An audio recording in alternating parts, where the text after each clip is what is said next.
We are in Shar Bitachon, chapter 2. Okay, so we were saying last time how a person has to trust in Hashem because he has so many qualities that are worthy of trusting in him. For example, we said a few examples is that Hashem is the ultimate source of compassion. Hashem knows all the details of your life. He knows exactly what you need more than you know what you need. HaKadosh Baruch Hu, once he decides something, nobody could stop him, and he's going to get it done. And HaKadosh Baruch Hu is ultimately dedicated to you your whole life. Hashem, who took care of you when you were a baby, and he took care of you when you grew up, he will take care of you tomorrow as well. So the God who fed you yesterday, he will also feed you today. So therefore, these are some of the reasons why we should have trust in Hashem more than any other physical being in this world that people usually trust. I don't know, their boss, they trust their parents, they trust their friends. We should trust. There's all these reasons to trust the HaKadosh Baruch Hu even more. And he says, and especially when a person has all these things together, all these 7 qualities together, of course, the person should go and trust in HaKadosh Baruch Hu. He says what? He says, how do we know that Hashem is merciful? Shumirachem briotav, shekmosh katuv rahum hanun Hashem. It says in Tehillim, Hashem is merciful and gracious is Hashem. As it says, V'ani la'achus an Nineveh ayir gedulah. We said that Hashem said to Prophet Yonah, shall not take pity on Nineveh, the great city. We know that Nineveh was sinful, so Hashem sent Jonah to go and tell them they're going to get destroyed. And Yonah complained that he didn't want to go do it. Hashem says, "What do you mean? You don't think I could have mercy on them? If you go and speak to them, they might make teshuvah, and if they make teshuvah, I won't destroy them. Why wouldn't you go? Why won't you give them a chance?" So you see that even though they were so wicked, Hashem was willing to have compassion on them and to rescind His decree. So a person thinks, "Oh, why should I pray? Why should I have trust in Hashem? Maybe Hashem's not going to pull through for me. I don't deserve it." Why? If you make teshuvah, maybe Hashem will be compassionate and He will make a miracle for you. Why? Why are you selling yourself so short? This person has to know Hashem has mercy. Obviously, a person cannot sin on purpose and say, I'll just do teshuvah later. I'll sin and Hashem will have compassion on me. He won't punish me. No, that causes Hashem's wrath specifically. When a person sinned, he sinned, and later afterwards he decided to do teshuvah. No, that Hashem accepts. We also know that Hashem never ignores us, turns a blind eye. He doesn't turn a blind eye. We say every day in Arvit, behold, he neither slumbers nor sleeps, the guardian of Israel. Which means that Hashem always is paying attention to us. How could Hashem pay attention to all these billions of people in the world and everything that's going on in the world? That all the laws of nature should be in place, that what this person's decision and action affects this person, and therefore he recalculates everything, and everything should go smoothly, and that this guy shouldn't bump into this guy unless it was ordained from Shamayim that it should be. All these calculations, Hashem is on top of these things. It's like see those guys with the Bloomberg machines, right? All those screens, watching all the stocks. Like how does this guy pay attention to 8 screens at once? But he does it. He gets sure. HaKadosh Baruch Hu has Kivyachol, let's say 1,000 or 1,000,000 screens open. Everybody's little life is open in front of him, and he micromanages everything. It's above our seichel, but he does it. We know Hashem is wise, and he's the most insight into our life. He knows what we need the best. No one can stop him when he wants to carry out his wishes. As it says, Chacham levav ve'amitz koach mi yikshe elav v'yishlam. It says in Eov, he's wise of heart, immensely strong.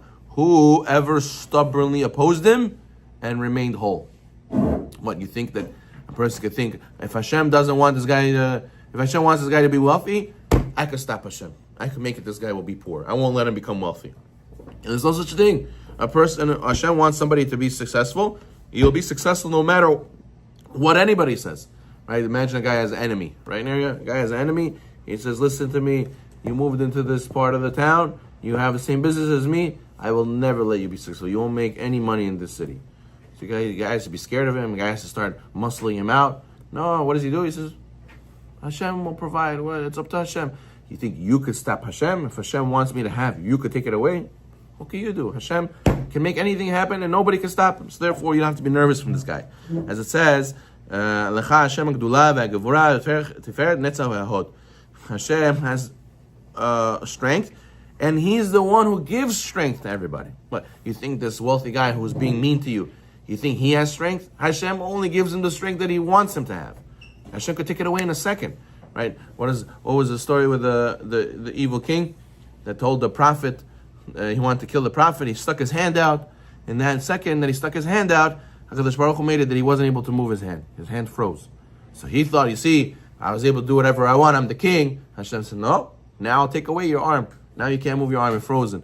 Go move now. So you see that in any second, Hashem can stop anybody because He is the source of all living things, of all life, of all strength. Hashem, His boundless power is stated in Zephaniah. Hashem, your God, is in your midst, the mighty one who will save. Okay, number 5. How do we know Hashem watches over us from the second we're born all the way to the end of our life? As it says, Shneimar, in Halohu avicha kanecha, hu osecha v'yechonenecha. It says in Ha'azinu, Parshat Ha'azinu, is He not your father, your master? Has He not created you and formed you? Alaych nismachti mi beten me'eimi atagozi. It says in Tehillim, I relied on you from the womb. You withdrew me from the innards of my mother. King David says to Hashem, Hashem, you took care of me all my life. From the second I came out of the womb, I was already in the womb, you already taken care of me. So you see that HaKadosh Baruch Hu, He watches over a person every second of his life. As it says, as it says, you poured me out like milk, you curdled me like cheese. Right? How does a person in the womb? He's like fluids in the beginning, and he starts forming into cheese, into a person in the womb. So HaKadosh Baruch Hu, even from then, there's a lot of testing you have to do when the baby's in the womb to make sure he formed properly. And who is in charge of all that? HaKadosh Baruch Hu. Let's say, God forbid, they say, we don't know if the child might have this issue. So people start davening, Hashem, please make it that the child is healthy, they shouldn't have these birth defects, HaKadosh Baruch Hu is involved even from then. I don't know how much more so an entire person's life. We'll do one more. And he says, one's benefit and one's harm is not under the control of man, rather under the control of Hashem. Mi ze'amar v'tehi amonai v'lo tziva mipi elyon lo tetzeh ra'ad datov. It says in Eicha, who decreed, which decree was ever fulfilled if Hashem did not ordain it? Is it not from the mouth of Hashem that misfortune and good emanates? A person could think, if I do this, and I do this hustle and that hustle, and I make for myself this name, and I'll be successful, everything is on my shoulders, my ishtadut, destiny's in my hand. Well, you have to realize there's no success and there's no decree can be fulfilled unless Hashem approves it. So you really need Hashem's approval. No one could do anything. You can't rely on yourself only. As it says, Achen chatzir ha'am. It says the people is grass, meaning that when a person withers away and dies, he has no control over anything.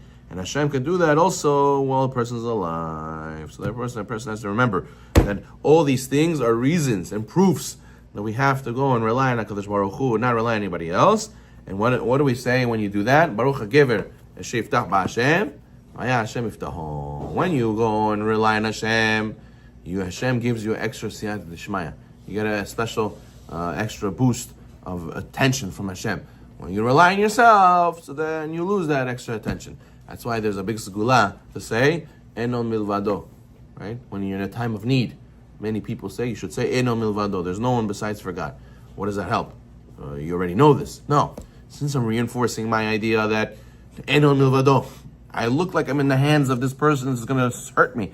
I look like I'm in a situation that laws of nature are going to affect me. But I remind myself that Hashem's in charge of everything. That's a segula to give you extra siyat d'shmaya. That you should be able to get a miracle. But if a person wouldn't say this, so maybe you would be subject to the regular decree that Hashem wants you to go through. But when you have this high level of emunah, so now you get a higher level of contact from Hashem. Baruch Na'olam.